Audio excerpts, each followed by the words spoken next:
Dan kita akan sampai hari ini dengan membahas terkait dokumentasi kartu. And in many ways, what we all have been doing is to help the migrant workers, whether that's direct assistance, whether that's rescue, whether we do videos or movies out of it, whether we do policies or we write newsletters. There are so many things that we try to do. Jadi ada banyak sekali cara yang dilakukan untuk membantu pekerja kita, misalnya dengan memberikan layanan langsung atau dengan melakukan penelitian atau melakukan kampanye dan advokasi. But what we're trying to look at now is all the things that we do, how we try to see the value of documentation. How do we try to look at all the things that we do, whether we talk to the governments as well, is to have that way of documenting or understanding the reason or the need and the purpose of needing to document the work that we do with the migrant workers as well as for the migrant workers. Ya, penting juga untuk kita melihat alasan dan juga tujuan dari pendokumentasian kasus, yang mana dari kita peroleh ini nanti dapat digunakan sebagai alat untuk bekerja dengan pemerintah atau advokasi untuk pemerintah. So maybe just to check into the room, who does documentation or does casework in their organization or union? Di antara teman-teman yang mana tadi sudah melakukan dokumentasi kasus? Can you see a show of hands? Does casework? Okay, I see that.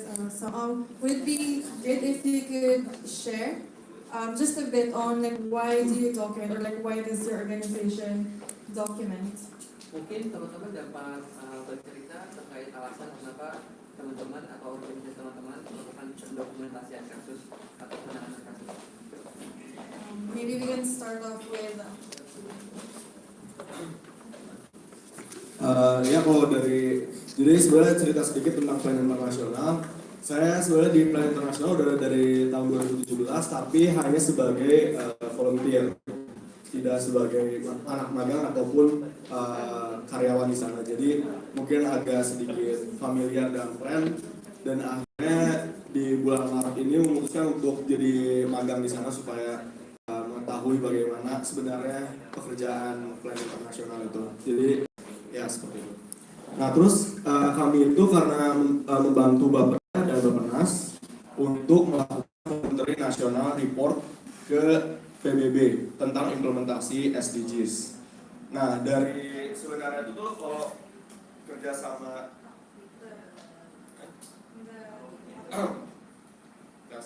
Yang bawa di kasih judul. Tinggal lama, masih lama. Itu sama di belakang.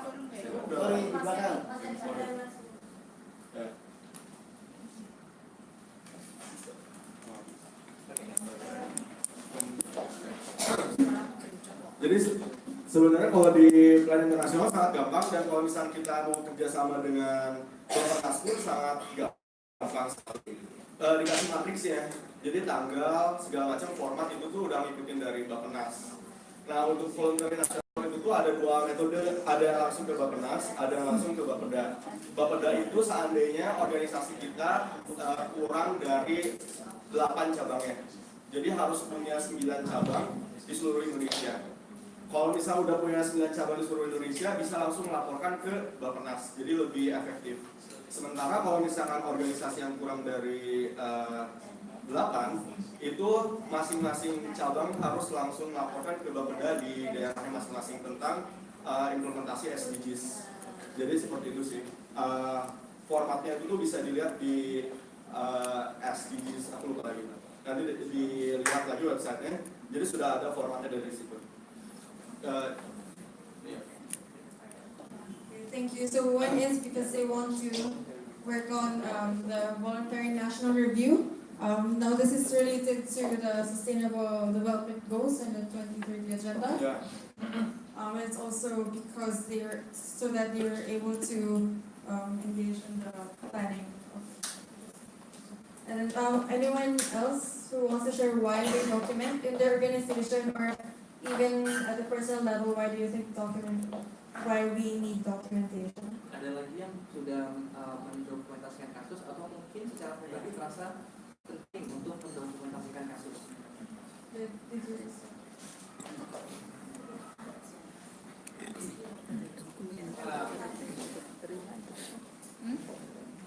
Baik, terima kasih.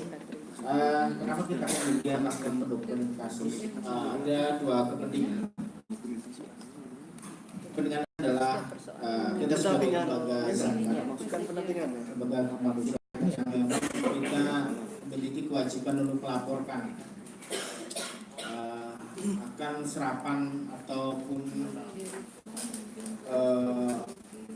implementasi daripada dana zakat itu sendiri, di mana menyasar 8 asnaf kalau bicara dalam konteks ini. Yang kedua, konteks kita adalah kepentingan kita adalah bagaimana kemudian kita mendokumentasikan kasus itu supaya kasus nanti bisa berbicara dengan data yang kita miliki, baik itu berupa foto ataupun video yang kita dokumentasikan.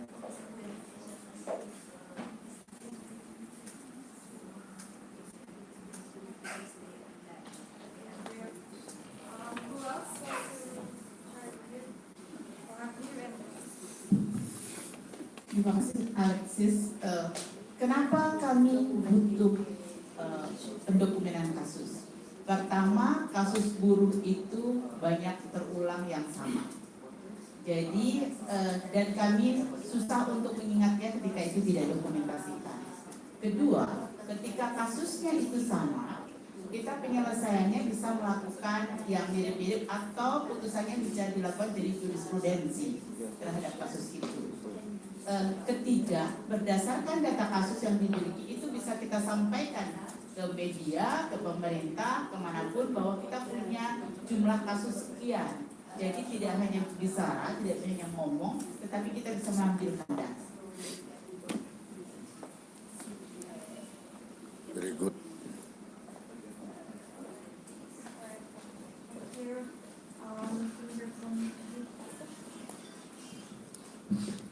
Kalau dari serikat kita mendokumentasikan kasus itu dibagi dua, kasus dalam dan luar negeri.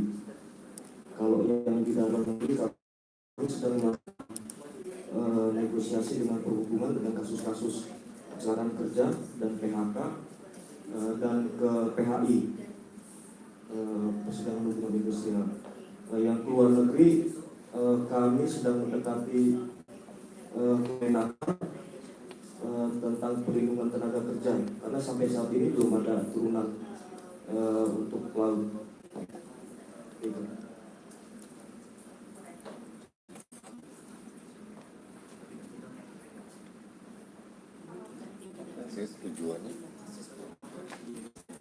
Tujuannya apa dokumen? Ya, sampai saat ini secara hukum pelaut belum ada perlindungan secara tetap, karena di pelaut ini ya itu juga bingung, kita tumbang diri ya, diarahkan kita kasus itu selalu ke PHI gitu loh.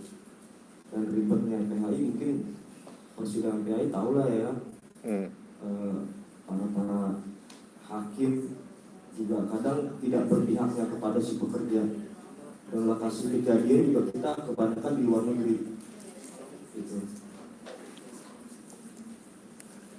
Terima kasih. Did I miss anyone?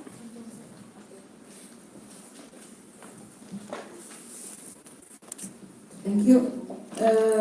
Pendokumentasian kasus penting itu sebagai bukti bahwa selain yang disebutkan di atas tadi, ada bukti bahwa banyaknya tenaga kerja Indonesia berkasus, bahwa selama ini tidak baik-baik saja, dibuktikan dengan adanya banyaknya kasus yang terjadi. Itu saja, terima kasih.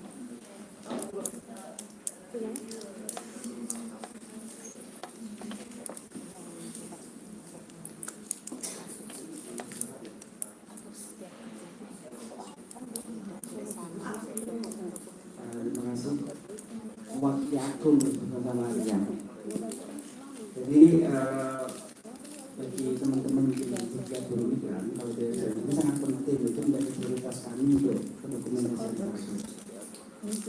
pertama dengan kami adalah selama ini kan banyak kasus kemudian hanya dikerjakan secara sporadis. Dengan adanya pendokumentan kasus kita tahu updating tiap hari kasus itu sampai di mana.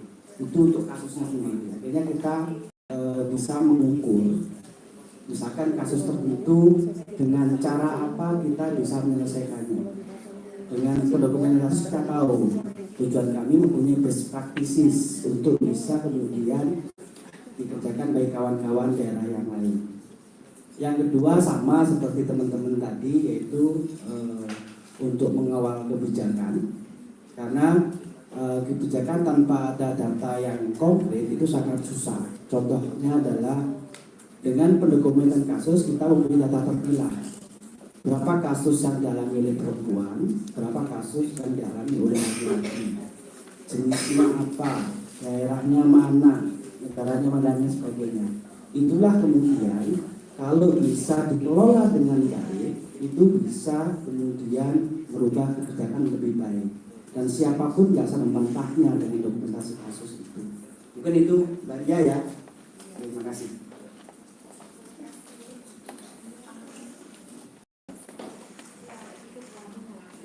I think that's a lot of reasons why it's okay. But yeah, I guess it boils down to how at the end of the day we try to document, because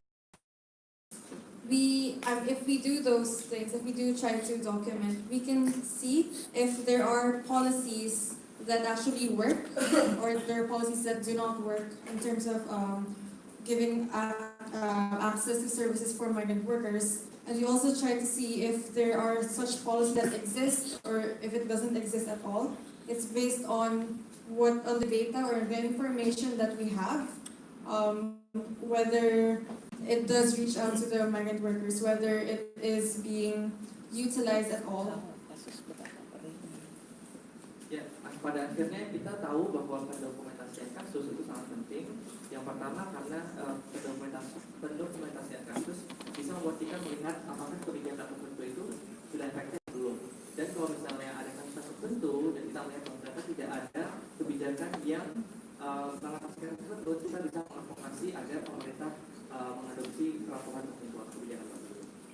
And I think it goes both for the government and civil society. If there are such policies, if there are such programs, where do those funds actually go to, or how do we have that accountability that such services are being provided or such laws are being followed?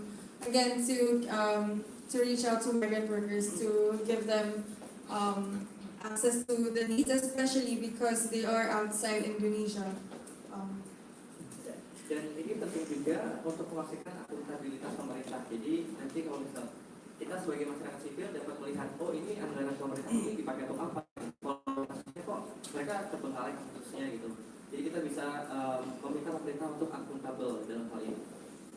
And although it may be a lot of work in terms of getting that information, documenting, it's also a good way to see how that has progressed. In terms of, let's say, the case management. When a migrant worker comes to you, do you go to the recruiter to ask them to verify? Do you go to the employer to check on what they're actually, how they're actually treating the migrant workers? Do you actually use that those documentation to talk to the Ministry of Foreign Affairs or at least to the local communities? Ya, kita juga dapat menggunakan data yang telah kita kumpulkan untuk misalnya pergi ke rekrutmen, pihak rekrut, kemudian ke pemerintah juga, dan kelompok-kelompok lain yang dapat kita ajak berkolaborasi untuk memecahkan masalah ini. And because when I think some of you also, when you engage with different stakeholders, whether it's government or the local communities or even other people, when you say that there's 1,000 cases every year, there's a lot of issues that has been happening, they would most likely ask, like, where's the proof? Where do you get such information? And sometimes it's even on a personal level. If I say to you, like, Amish, you are such a bad person. You Because you drink so much water, you don't give me enough right to water.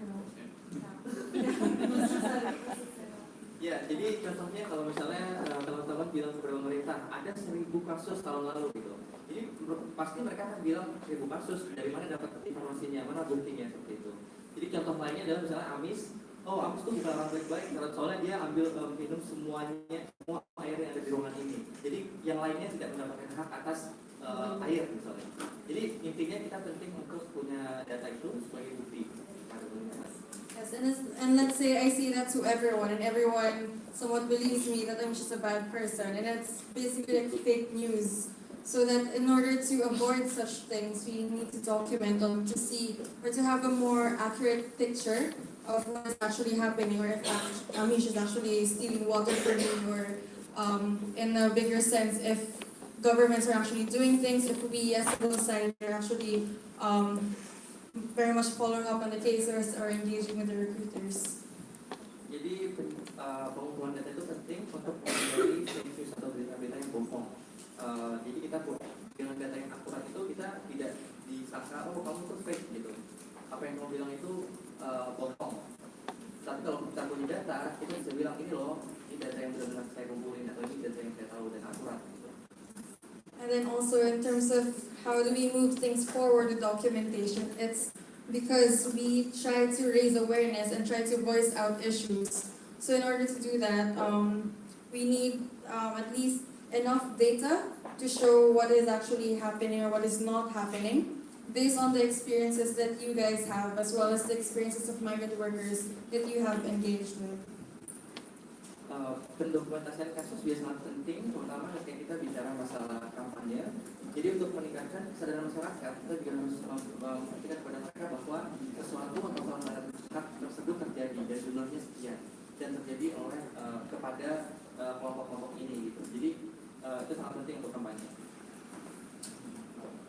Just to add a couple of things, I think this list that you have just mentioned, like why we document, is I think it covers most of the things. Like one of the first things that Kafi mentioned was reporting onto SDGs VNR.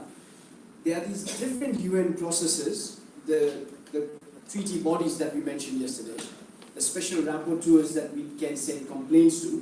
All these require information. So any of these informations that we document can be used in our reporting to the different UN agencies or to different reporting processes at the global level, even at the regional level. We can send, if we have cases, if we have information on abuses, we can send it to ICHA, right? We have heard that in the last few modules. We can use it in the different treaty bodies. We can send information to the special rapporteurs. Jadi data yang kita kumpulkan itu sangat penting karena agensi-agensi PBB atau misalnya badan rakyat atau kelompok khusus, mereka pasti akan bertanya mana datanya itu. Jadi kalau data kita bisa langsungnya kepada mereka, dan kita juga dapat menggunakan data itu untuk otomasi di level regional, misalnya dengan memberikan data tersebut kepada ICHA atau Komisi HAM atau pemerintah di ASEAN. Sometimes we as NGOs, we document so many cases, so much cases. Sometimes we have thousands and thousands of cases. But what we are using those cases at times is in terms of to deliver service, to help someone in need. But sometimes we might forget why. We could also use that information to change policy.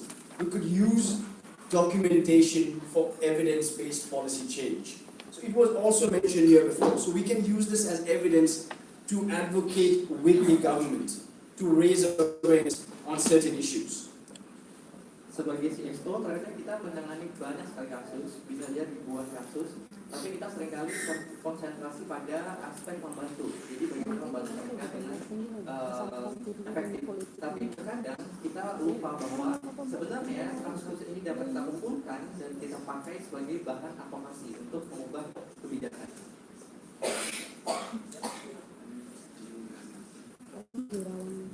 And yeah, I think it's important to go back to the diagram that I also made, the subnational or the local, and it goes the national and then into the international, because the way that things are, we might see in terms of whether it's the reporting for the SDGs or just the UN system, you might think that it's quite out there in terms of the we try to push that at the national level in terms of policies, but then with UN us as well, we try to push that into the international sphere, into the to have that sort of international pressure that, let's say, Indonesia isn't doing as much, or if there's not much progress or such developments in terms of whole labor migration of Indonesians. Mungkin teman-teman masih ingat dengan diagram yang dipaparkan oleh Emerson kemarin, ada lokal, ada nasional, ada internasional. Dan kalau kita bicara masalah laporan SDGs misalnya, itu akan terlihat lebih jauh banget karena kan di level global ya. Dan sementara kita di level nasional lebih lokal bahkan. Tapi kalau kita ingat lagi bahwa semua yang ada di lokal itu sebenarnya berasal dari lokal, dari kasus-kasus yang ada di lapangan, kita bisa lihat relevansinya antara lokal sampai ke global gitu. Dan sebenarnya kita dapat menggunakan data-data ini sebagai pressure atau tekanan kepada atau terhadap komunitas internasional. Jadi misalnya dengan data ini kita bisa tuh menekan pemerintah Indonesia dalam mengatakan bahwa Indonesia masih belum baik menangani kasus ini dan ini, tapi udah baik di kasus ini dan ini. Yes, and then I think some of you who was more focused on research also knows why documentation is important. Just if I could maybe ask Dina, who, because you're a researcher yourself as well, I want to ask you why you think getting information or documentation is important in terms of Mungkin untuk teman-teman yang bekerja dalam bidang penelitian mungkin lebih sadar bahwa dokumentasi itu penting. Dan baginya di sini sebagai peneliti juga bisa menyampaikan kenapa dokumentasi kasus itu penting. Saya kira sama juga yang saya sampaikan dari awal dan juga masukan dari teman-teman dari Mas Salim dan Mas Hari bahwa dokumentasi itu memang penting apalagi untuk penelitian karena apapun yang kita sampaikan jika itu berdasarkan data yang benar akurat, data langsung dari orangnya misalkan itu akan menjadi kekuatan bahwa tidak akan ada yang menampik bahwa ini bullshit lah ya. Tapi itu memang betul-betul suara misalkan itu dari migran atau apa, tetapi juga harus disiapkan betul data-data apa saja yang dibutuhkan sesuai dengan bidang apa yang kita mau. Saya pikir proses ini nanti akan pas lebih lanjut ya. Di sesi nanti kan kayaknya ada role play juga yang dipersiapkan oleh Ms dan juga Aleksis, dan kita akan sama-sama belajar dari proses itu nanti. Saya insya Allah dari apa yang sudah saya kerjakan, kemudian dari pengalaman bekerja sama dengan beberapa lembaga, dengan universitas untuk penelitian, kita akan sharing nanti.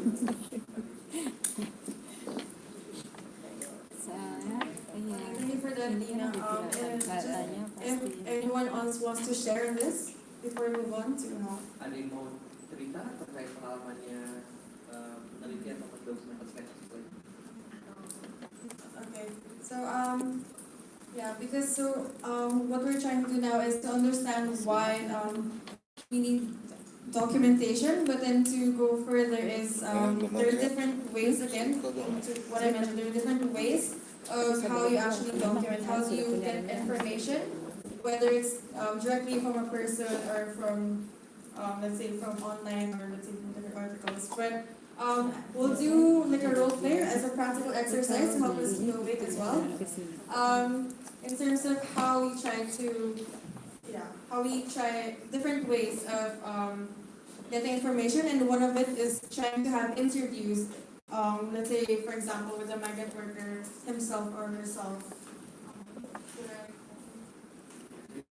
Langsung dengan korbannya atau misalnya melalui online kita melihat artikel-artikel itu atau melalui kabar misalnya. Nah, untuk sekarang kita akan belajar terkait pengumpulan informasi melalui interview atau secara langsung dengan korban melalui role play.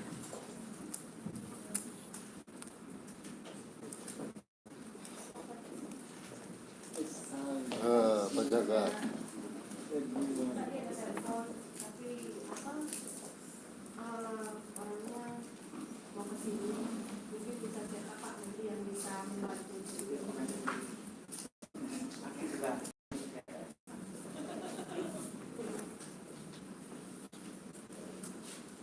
Halo?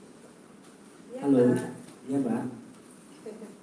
Pak, ini apa ada teman guru juga katanya mau minta bantuan tapi nggak mau cerita orangnya nggak mau cerita, katanya nunggu kalau udah sampai di kantor aja, kalau disuruh kesini aja Pak. Gitu. Ini Mbak, pertama tolong sampaikan kepada korbannya itu untuk tenang terlebih dahulu. Untuk tenang dulu, jangan tergesa-gesa, jangan buru-buru untuk melakukan hal-hal yang tidak baik. Sampaikan juga bahwa ke korban ada sebuah lembaga yang bisa membantu, tapi ada mekanisme yang harus kemudian dikerjakan terlebih dahulu, karena kita membutuhkan sebuah kronologis yang lengkap untuk melihat kasusnya. Tolong sampaikan juga kepada korban untuk bisa datang ke kantor lembaga kami yang ada di Jakarta. Tapi saya mohon juga pastikan keamanan ketika sampai dari rumah sampai ke kantor kami.